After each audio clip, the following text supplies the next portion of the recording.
This is the Kalighat section of Calcutta. There is a temple here named after Kali, the Hindu goddess of death and destruction. Hindus from all over India make pilgrimages to this temple. The destitute come here to beg and to die. In 1952, the city of Calcutta gave Mother Teresa what was at one time a Hindu pilgrim's rest house. She renamed it Nirmal Hriday, pure heart, and used it for the destitute and the dying.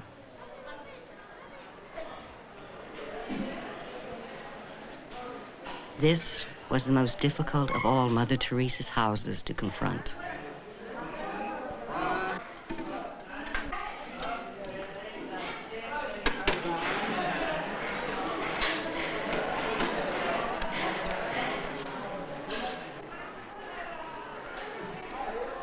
Many of the patients were a few hours from death. They were receiving, perhaps for the first time in their lives, the kind of human care that gave them a sense of dignity and self-worth.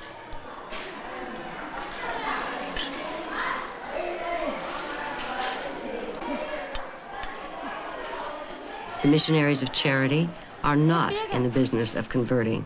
Hindus, Muslims, Buddhists are all cared for here. The patients practice their own religions and are buried in accordance with their customs. Mother Teresa does not encourage Westerners to come to India to help her. If they show up and have the necessary skills, she sends them to the house of the dying. We talked to one such volunteer, Dr. R.C. Smith, a British co-worker. I had to retire from general practice early because of a couple of heart attacks, and I reckoned I'd had enough warning for any man. And I really wasn't very well, and it was suggested I should come out here and work for Mother Teresa. I've been interested in terminal care. And I did really rather reluctantly, to be truthful, because I didn't think my health would stand it. I came out for 3 weeks, and the 3 weeks extended to 6, and I got better and better and better as time went on. This was last autumn, and I just haven't looked back since. So that, it just took me right out of myself. We asked the doctor about the patient next to him. Well, I hope he doesn't understand English, but it's very, very poor. He's 25 now. If he's alive in 5 years, he'll be lucky. TB. And starvation. I mean, the two things go together. They're the diseases of poverty. A lot of them are just so ill that they just exist from day to day. But when they do start to pick up, then you can begin to reach the person. Then they'll smile and they're happier than they were. And of course, when Mother comes round, it's marvelous because everybody lights up. She has that gift. And she sees Christ in every person that she treats. And she inspires that same belief in those who work for her. And so you forget yourself because she submerges herself. So she has this enormous power to spread love and affection and caring wherever she goes. I mean, I have no doubt that she will be a saint as soon as it's possible to become a saint. I don't know very much about the technique, but once she's dead, she'll be a saint. The headquarters of Mother Teresa's order is located in one of the busiest sections of Calcutta. It's called the Mother House. Novices study and train here to do work with the poor. When they take their final vows, not all will work in India. Many of these young sisters will find themselves in major cities of the West, working with alcoholics, elderly shut-ins, drug addicts, battered women, and what Mother Teresa believes is the biggest illness in the West, loneliness. Any anger, any dislike toward another person. One of their counselors is Father Bill, a North American priest who came to India 5 years ago to work with leprosy patients. And if there is anything in your own lives, people that you're working with, people that you're living with, where there is a negative thought or there's little anger, someone has abused you, someone has taken advantage of you, someone has lied to you, it's very easy to have a hostile feeling toward that individual. A person cannot grow in love, a person cannot grow in peace, and a person cannot grow in joy as long as that hostility or that anger or that negative thought is within you. It has to be settled now. It has to be forgiven now. You have to release it now. And what takes place? What's a gradual transformation in your own life, discipline, and that's when you can start living in peace. That's when you can really start having joy. To bring this richness to the poor, to bring this richness... I wanted to talk to Father Bill about his experience. Father Bill, you have called Mother Teresa a benevolent dictator, and you should know. Yes, I use those words in a very good way. Mother Teresa is a very competent person, and she abandons herself completely to God. And I guess she just follows her inspirations. And when she has an inspiration to do something, to start something, she does it, and she informs the others. You know, this is the way it's going to be done, I guess. This is what we're going to do. This is where we're going to open. This is where you're going to go.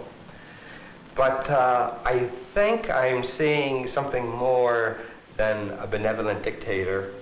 I'm seeing, if I could use another word, a benevolent coach now.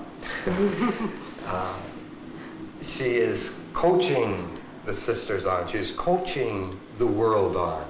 You know, she's not dictating, but she sort of is inspiring, just as the coach is there behind his team, you know, pushing them on. She can speak to 50,000 people, or 5 people, or 1, and there's something happens. They're inspired. Now it was time to meet the coach. Very nice to meet you. I'm fine. I've been waiting for you. Very good. Come. I didn't expect you to be so little. I expected you to be 10 feet tall. Mother Teresa was making plans to visit a small village where she donated part of her Nobel Prize money, and she asked me to accompany her. Then she received word that there was a problem. His father has written that the bridge has been broken. And so he said that if we come by ambulance... Can we go around? No, if we come by... They will, the authorities will allow us to by the ambulance. You go with sister and show the man the big bus. Oh, and ask him if that will be allowed to cross. Because if that is allowed, otherwise we would have to bring the ambulance also and the car, and then just use the ambulance to cross. With these uncertainties, we set out the next day for the jungle, where the landless people have little to eat, and some no place to live. It was a 3-hour ride in oppressive heat on bumpy roads. But this is very narrow all along here. Very bad road. In the vicinity of the damaged bridge, the authorities had stopped all heavy traffic. Other buses had been blocked all morning, their passengers waiting in the sun. But Mother Teresa is no stranger to trouble. She convinced the authorities that the broken bridge would support foot traffic and that our empty bus could cross safely.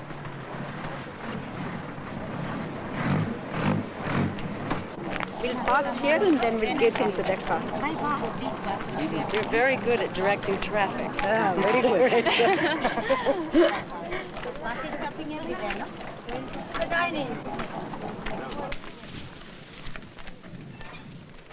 It would be another hour after crossing the bridge before we arrived at the village where she donated her first Nobel Prize money to build houses.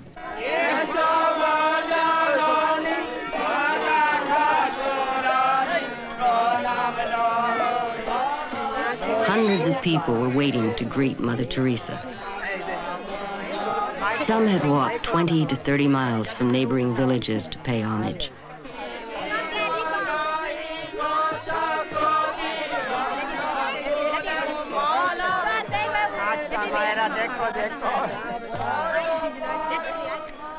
In India, there is a belief that the very sight of a holy person brings a blessing. In the presence of such a person, Hindus will prostrate themselves and try to touch their feet. The custom is called darshan.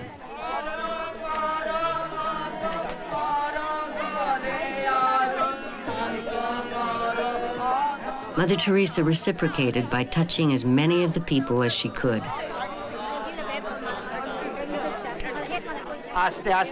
Even in the poorest of villages, guests are always welcomed with gifts of food.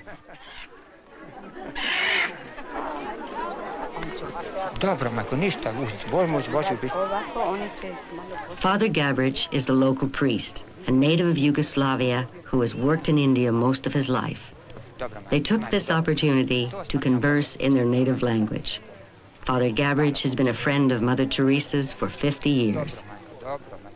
Father Gabric, when you first knew Mother Teresa as a very young woman, did you see the potential for what she was going to be? No, surely not. That was a mystery and a revelation to all of us. But once she started, then you connect.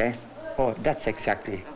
Yes, you should have always known. Yeah, you see, that was the way, she was doing. She was teaching the girls that spirit of abnegation, and no question of fooling about religious life and everything. Then you realize, you see how God was preparing her already. At least those few years I knew her in Italy, and especially that courage in the beginning, as you know, she was ostracized practically even by religious people. When she went out into the streets they alone wouldn't with wish 5 her. rupees. Yeah, they wouldn't wish her even good morning. It went so on because many thought that she was half cracked. And very often when the first house, she lived in Creek Lane on the 3rd floor up there, I used to go to say Mass. Yeah, to say Mass over there. And there were only a few, and the way they live and people talking all kind of, what is this and that. There I realized that she is a saint. Saint is not only who makes miracles, but saint who can stand all this, in these problems with a smile. And she did it. And she was never afraid? No. She was absolutely sure God was with her, and I think that's everybody of us we need in our life. I think of it. Why should we be afraid? Is there any reason for being afraid? I think so. It doesn't help you to be afraid. You get headache over it. What do you think a saint is?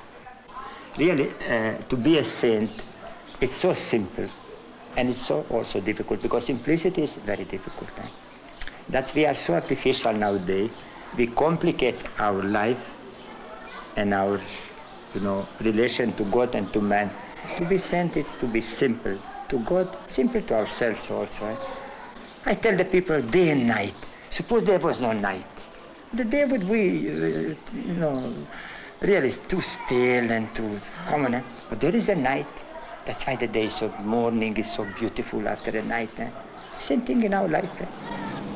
Last year on Easter, I had 3 masses, evening meal, before there was no time to eat. And they brought me, there was bit rice and 1 egg. That was all very poor people, that was 1 egg. And there were 3 small kiddies of the village, of the house, they sat around me. And they were looking at that egg, and looking on this side and looking that side. So what I did, I took that egg and made it in 4 pieces, you see. And each one of us had a bit of it. And believe I had a good meal. We talked about the Nobel Peace Prize and Mother Teresa's gift to the people. So when Mother mentioned, I was listening at the radio when she was getting that prize in Oslo, and Mother really took it out of my heart. He says, but people ask her, Mother, what are you going to do with this? I says, I'm going to build the houses for the poor. I did. Honestly, I was listening here because I knew that it was time. It was such a perfect transmission that day. And she gave me immediately this 50,000, and we have bought bamboo, straw. It is going full speed. In about a week, 2 weeks' time, everything will be finished, all these houses. So they don't have to live in mud houses? Mud houses there will be, that we keep, that is their life. That's nothing wrong in that. But very often there is not even a house. I mean, it's something that you cannot imagine that a man can live there. So at least a decent man, that a family, they have certain respect, you see, that as a human being they live. Bachara keu bitre jabe na, onurot kori. Keu bitre jabe na, mother of Amra, you see that, just to see, keu bitre jabe na, sister apni hasun. Ei, ke ache barite, Hey. Aha, Joel Kotefel. Ah, just, you see, that's a small house. Michael, they wanted, you see? I came to see your houses. Yeah, beautiful, huh? Those that you bought This with is the Nobel the gift, Peace that's Prize. right. Nobel Prize houses. Now, you see, there is the mat. There is a mat, no furniture, wall are the mud, and they every day with cow dung. You see, they polish it nicely, wash it. These are small houses, and you can see it. This is all veranda. How much does it cost this? A big house like this, fully, it will cost more than close to 2,000 rupees. 2,000? Bamboos, mother. Bamboos is expensive. Formerly, bamboos used to be cheap. Cement, mother, they ask you 53 rupees now. Nothing, that's why I'm waiting. You saw it. You saw it, no? We'll see, just see it now. I couldn't put... 2,000 rupees per house is equivalent to $250. Mother Teresa asked Father Gabbridge to build more houses for less money. She was concerned that these new homes would create envy and friction in the village.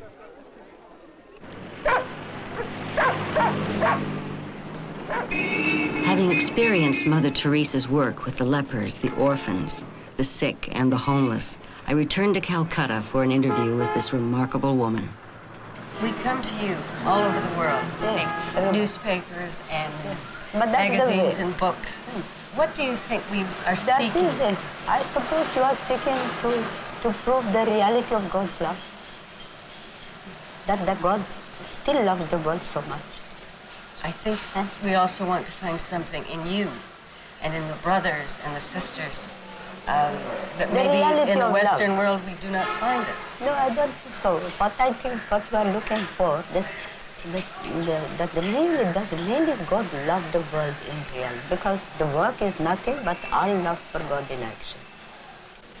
And you see people coming to you to take from you for their own ends, because you are, no, you cannot see that. What did you come for? What is your aim? What is my What is your aim in coming? My aim? I really wanted to see for myself, to open up, because I was closed. And, closed. To open up and to feel the sisters and the brothers and to see for myself. No, but to open up just like that. So there must be the opening for some other reason. Opening up, by opening yourself, you want to share something with the other. Because everybody cannot come from America. Neither the means do they have, neither the way, nor the time to do what you have come to do. So your aim is to receive something sure, for sure, something real. And go back to your country and give it to the people, share with the people. Absolutely. So. But you see, there is the personal feeling also. Oh, you are enriched by coming. Yes. You are very much enriched. You have received much more than you have given. I believe that. So you have given your time, maybe you have given your money, but I think you have been enriched with something mysterious, in which there's no explanation. I think American people and European people, they have much. And very often that muchness, if there is a word of muchness, that muchness is suffocating. And they are longing to be free, to face this, what you are facing today. Yes, there is. And that is why what you have received, you must be generous and giving it with your whole heart and soul. Don't hold this to you. But I have been walking through Calcutta and your houses of love, and I've been saying, why must I suffer so? Why not me? Why not you? Because you are unworthy. I am unworthy. Unworthy? Yes. Of suffering so much? Yes. Because God knows what would happen. Because you and I will not be able to bear like that. Now, how do you... We have two. I'm sure. God knows better. That's why He doesn't give us. Because He gives us something and immediately we try to get rid of it. Try to make our lives better. Yes. Then we make up. Something is missing, we make up with something else. But they have nothing else. This is the content. It's difficult to explain. Very difficult. But then, and I think what is with our people, they're very close to God. They have a pure heart.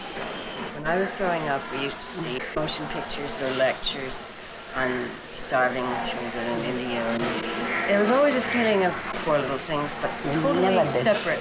I was separate. Yeah. And I think that the whole society was separate looking at them. Yeah. Look at that dear little Yeah. face. It didn't affect them. No. But they never thought of giving, of sharing. Oh, you gave your allowance. No, like that. Yes. From the abundance. But they never gave until it hurt. That's why there was no connection. Why does it have to hurt? You said till it hurt. It has to hurt. Love, to be true, has to hurt. You think married love has to hurt? Yes, it has to hurt. That giving yourself to each other, it's a hurt. It's a hurt. And then childbirth is a hurt. Yes. And you have to work for it, your anxiety and all that's hurting. How will the child grow? The child gets sick. It's hurting. Something for us. It's hurting us to see our people die like that. To see them. This morning I saw the man sitting in front of our gate, waiting to die, I think. So we have to send for the ambulance to take. But it's hurt. When you see somebody suffer like that, it hurts. Then you want to do immediately something. And if you take the trouble to phone, to do this, to that, that concern is hurting you because you have to give up something else to be able to do that. Unless you do that sharing, then you can't do anything. in all the things that I've read about you, you've said that your past, the beginnings, all of that are unimportant. No, not important. Why not? Because it's very important for you to, you can know me. One person to know it's easy, but very difficult for you people to know the poor. You don't know the poor.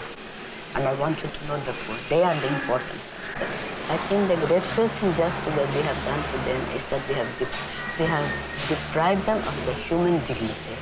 And we think of them as good for nothing, as lazy, as thieves, and all. And that's not true. And we humiliate them. And be human. Because by taking away their dignity and respect, we deal with them as if they were animals. Have you ever If I am only Mother Teresa, I wouldn't get that Nobel Prize. But because I'm working for because I'm given to the poor, that's why. And that is why it's a real proof that is given to the poor. Anybody with a little bit of common sense will come to that knowledge. Have you ever thought about how many children you have out in the world? I don't know. I couldn't tell you. But there is a joke here. They say Mother Teresa the whole time is talking about abortion, about natural family planning. But she herself is not practicing. Every day she has more and more children. Something is either very right or very wrong. Very right, very right. At Shishu Bhavan, you have some unwed mothers that still remain there and work as volunteers. No, we keep them for as long as the baby is healthy enough. And then we rehabilitate them. We don't keep them for long. Rehabilitate means what? Either we try to get them married to that person, if it is possible, or make the peace between the parents and them, or so on, or send them back. Most of them go back, as we did in Bangladesh. If you find a husband for them, do you give Yes, them the we dowry? give them in marriage, yes. Dowry we don't give, but we give them all that they need, a golden ring and chain and earrings and all the things that they need in the married life, bedding and all, as the mother would give. So most of our children, now that are getting married, and now we have bought a plot of land and we're getting them to build their own houses so that they can settle for life. Very beautiful. You said the greatest poverty is right in our homes. Yes. And but I see the loneliness in the family. See now, if you go to a family, so many institutions are filled with old people. Before they used to stay in the family, now they're put in the institution. The mother and father are working. Child comes back from school, no one to receive the child. Child goes back to the street, takes drugs. This is the whole circle. And if we have difficulties today with the young people, it's because of the home. And if we have this disturbance in the world today, it's due to the family life. We have so many broken homes for that reason. yes. Yeah, because there's no one to help the child to be loved. But you and the brothers and sisters are really not like anybody else. You, Mother? We're sinners, of course. That's why we need confession. Very much so. And that's the great mercy of God, that in spite of our sinfulness and our sins, He still trusts us, He still loves us, He still claims us as His own. That's the beauty of God's mercy and love. I cannot believe that you have ever sinned. Oh, very much too. My goodness. I mean, I know I have. I know also. You do. Of course. But that's the greatness of God's love, that in spite of that, He still loves. He loves tenderly. He has a sense of humor about us. Yes, I think so. Poor sinners. Yeah, Little Flower said that even if my sins were scarlet red, I was still trusting completely.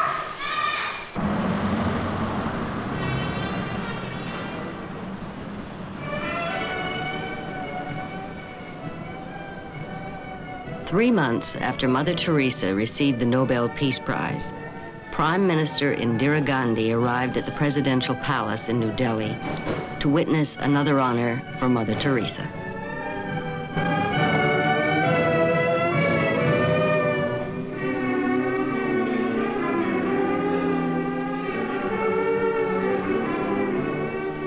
When she began her life's work with the poor 32 years ago, Mother Teresa became an Indian citizen. Today, she will be the first European-born recipient of the country's highest honor, the Bharat Ratna, the jewel of India.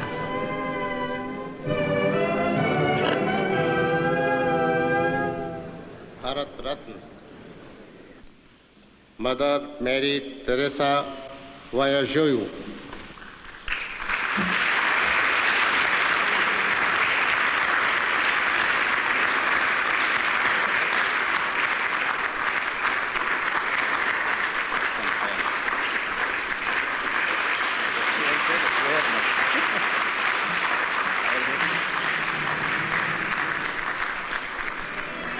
What is the explanation for Mother Teresa's remarkable achievements?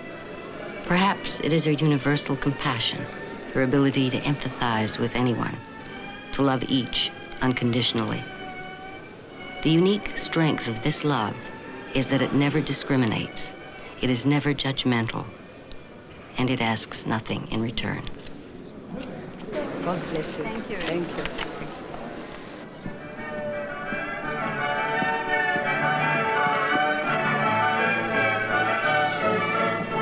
It is a revolutionary kind of love that she advocates. She is challenging the values by which most of us live. But to see the power of that love emanating from this small woman and those who work with her suggests that some of the answers to the problems of human existence may well be found in the world of Mother Teresa.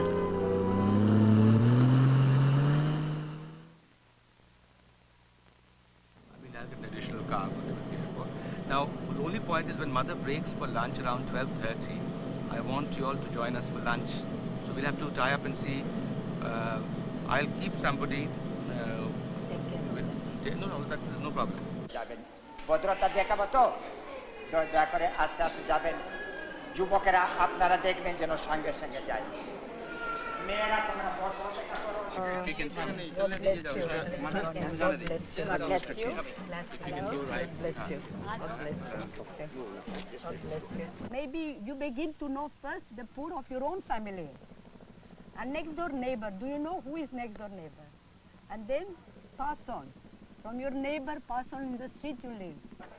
Photo 1, 2, 3, 4. Malo. You have all grown so big, eh? Mother chinte parche na tomare. Kya to boro hai cho, ha?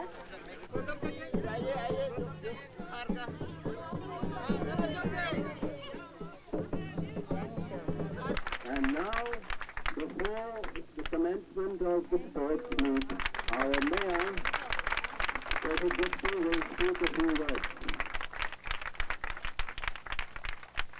S moje strane, majko, znate, nikakvi građani, ne mogu, ja ću reći sestri, da se ono ništa o tom ne misli.